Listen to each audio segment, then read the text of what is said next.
তো নমস্কার বন্ধুরা, আজকের এই ভিডিওটি খুবই গুরুত্বপূর্ণ, তাই শুরু থেকে শেষ পর্যন্ত মন দিয়ে দেখবেন। কারণ আজকে আমরা এমন একটি বিষয় নিয়ে কথা বলবো, যেটা নিয়ে এখন বাংলার হাজার হাজার নয়, লক্ষ লক্ষ যুবক যুবতীর মধ্যে একটি কনফিউশন তৈরি করেছে। বিষয়টি হচ্ছে যুবশ্রী এবং যুবসাথী। আর সবথেকে বড় প্রশ্ন হলো, দুটি একসাথে পাওয়া যাবে কি না, আর যারা এখনও টাকা পাননি তাদের ভবিষ্যৎ কি, সবকিছু একদম ক্লিয়ার করে দেখাবো আজকের এই ভিডিওতে। তো ভিডিওটি প্রথম থেকে শেষ অবধি দেখার জন্য অনুরোধ রইল। প্রথমে আপনাদেরকে একটি বিষয় ক্লিয়ার করে দিই। বাংলায় বর্তমানে দুটো স্কিম নিয়ে সবথেকে বেশি আলোচনা হচ্ছে। একটি হচ্ছে যুবশ্রী প্রকল্প, আরেকটি হচ্ছে যুবসাথী প্রকল্প। যুবশ্রী প্রকল্প এটা অনেক পুরনো বেকার ভাতা, আর যুবসাথী প্রকল্প নতুন স্কিম, যেখানে প্রত্যেক মাসে 1500 টাকা করে দেওয়া হচ্ছে। এখন সমস্যা কোথায় হয়েছে দেখুন, যারা আগে থেকে যুবশ্রী টাকা পাচ্ছিলেন তারা ভয় পেয়েছিলেন, যদি যুবসাথীতে আবেদন করি তাহলে পুরনো ভাতা বন্ধ হয়ে যাবে না তো। এই ভয়ের জন্য অনেকে আবেদনই করেনি। কিন্তু এখন সবথেকে বড় আপডেট কি বন্ধুরা, এখন যেটা পরিষ্কার হয়েছে, মুখ্যমন্ত্রী মমতা বন্দ্যোপাধ্যায় নিজেই জানিয়েছেন, যারা স্কলারশিপ বা অন্যান্য শিক্ষামূলক প্রকল্পে টাকা পাচ্ছেন, এমনকি যুবশ্রী প্রকল্পেও যারা টাকা পাচ্ছেন, তারাও যুবসাথী প্রকল্পে টাকা পেতে পারেন।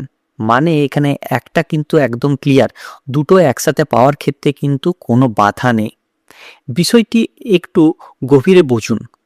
যুবসাথী প্রকল্পকে পুরোপুরি বেকার ভাতা হিসেবে ধরা হচ্ছে না, এটা একটা ফিনান্সিয়াল সাপোর্ট সিস্টেম। যতদিন আপনি চাকরি না পাচ্ছেন ততদিন এটা আপনাকে সহায়তা করবে। এই কারণে কন্যাশ্রী, শিক্ষাশ্রী, যুবশ্রী বা অন্যান্য স্কলারশিপ এইগুলো থাকলেও যুবসাথীর টাকা বন্ধ হবে না। তাহলে একটাই প্রশ্ন এখন দাঁড়াচ্ছে, তাহলে এত কনফিউশন হলো কেন? কারণ শুরুতে অফিসিয়াল গাইডলাইন পরিষ্কার ছিল না। অনেকেই ভেবেছিলেন একটা নিলে আরেকটা হয়তো বন্ধ হয়ে যাবে, তাই অনেকে সেফ সাইডে থেকে অ্যাপ্লাই করেননি। এখন নিয়মটা কিন্তু পরিষ্কার হলেও আবেদন কিন্তু বন্ধ হয়ে গেছে। এখন যারা আবেদন করতে চান তারা কি করবেন দেখুন, এই মুহূর্তে নতুন করে আর অ্যাপ্লাই করা যাবে না, যেহেতু ওয়েবসাইট বন্ধ রয়েছে। অফলাইন আর অনলাইন দুটোই কিন্তু এই মুহূর্তে বন্ধ, কারণ নির্বাচন বা ইলেকশন ঘোষণা হয়ে গেছে। আরেকটা মডেল কোড অফ কন্ডাক্ট চলছে। তাহলে ফিউচারে কি সুযোগ রয়েছে? অবশ্যই রয়েছে। ভোটের পর আবার যখন দুয়ারে সরকার ক্যাম্প বা নতুন কোনো আবেদন শুরু হবে, তখনই আবার আপনি আবেদন করতে পারবেন। তাই এখন যারা মিস করেছেন, চিন্তা একদম করবেন না, ফিউচারে কিন্তু সুযোগ আসবে। এবার আসি আজকে সবথেকে গুরুত্বপূর্ণ প্রশ্নে। যারা এখনও 1500 টাকা পাওনি তাদের কি হবে?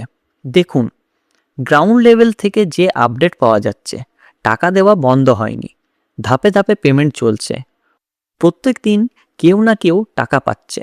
আর সবথেকে বড় খবর হচ্ছে, ওপর থেকে নির্দেশ দেওয়া হয়েছে যেন যোগ্য সবাই টাকা পায়। তাহলে এখন প্রশ্ন উঠছে, দেরি কেন হচ্ছে? এটার কয়েকটা ক্লিয়ার রিজন রয়েছে। যেমন ডেটা এন্ট্রি এখনও চলছে, ডকুমেন্ট ভেরিফিকেশন হচ্ছে, এজ, এলিজিবিলিটি ক্রাইটেরিয়া চেক করা হচ্ছে, ব্যাংক ডিটেলস ম্যাচ করা হচ্ছে। সব কিছু ঠিক থাকলে পেমেন্ট রিলিজ হচ্ছে। আরেকটি গুরুত্বপূর্ণ বিষয় হলো, অনেক ক্ষেত্রে দেখা যাচ্ছে ব্যাংক অ্যাকাউন্ট ভুল, আইএফএসসি কোড ভুল, আধার লিঙ্ক নেই, ডিবিটি এনাবেলড নেই। এই কারণগুলো থাকলে পেমেন্ট ডিলে বা ফেলড হতে পারে। তাই এখন আমাদের করণীয় কি? যদি আপনি আবেদন করে থাকেন, এখন শুধু ওয়েট করুন। যদি কোনো ডাউট থাকে, ভোটের পর সেটি এসডিও বা বিডিও অফিসে গিয়ে যোগাযোগ করবেন। ভবিষ্যতে আবার অ্যাপ্লাই করতে চাইলে দুয়ারে সরকার ক্যাম্পে গিয়ে অ্যাপ্লাই করতে পারবেন, তার জন্য রেডি থাকুন। বন্ধুরা, এখন পরিস্থিতিটা একটু স্লো হয়ে গেছে, কারণ ইলেকশন চলছে, আপনারা সবাই যেটা জানেন। কিন্তু মনে রাখবেন, আপনার ফর্ম যদি ঠিক থাকে, আপনার এলিজিবিলিটি যদি ঠিক থাকে, তাহলে আপনার টাকা কোথাও যাবে না। আজ না হয় কাল, কাল না হয় ভোটের পরে, আপনি অবশ্যই টাকা পাবেন। যুবসাথী প্লাস যুবশ্রী একসঙ্গে পাওয়ার কিন্তু একটা সম্ভাবনা রয়েছে।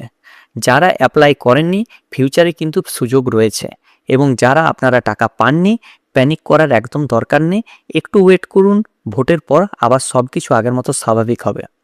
ভিডিওটি যদি আপনাদের ভালো লেগে থাকে অবশ্যই একটি লাইক করে দিন, আর যাদের এখনও কনফিউশন আছে তাদের সাথে ভিডিওটা শেয়ার করুন। আর এই ধরনের জেনুইন আপডেট পেতে আমাদের চ্যানেল মিস্টার সেলফ স্টাডিকে অবশ্যই সাবস্ক্রাইব করে বেল আইকনটি অন করে রাখুন। সো ধন্যবাদ বন্ধুরা, দেখা হবে পরবর্তী আপডেট নিয়ে। ততক্ষণ ভালো থাকবেন, সুস্থ থাকবেন। ধন্যবাদ। আশা করছি এই ভিডিওটা আমাদের ভালো লেগেছে। যদি ভালো লেগে থাকে অবশ্যই চ্যানেলটিকে লাইক, কমেন্ট এবং সাবস্ক্রাইব করবেন, এবং পাশে যে বেল আইকন রয়েছে সেটাকে ক্লিক করবেন নিয়মিত সবার প্রথম সঠিক আপডেট পাওয়ার জন্য। সো থ্যাংক ইউ, ধন্যবাদ এই ভিডিওটা শেষ অবধি দেখার জন্য।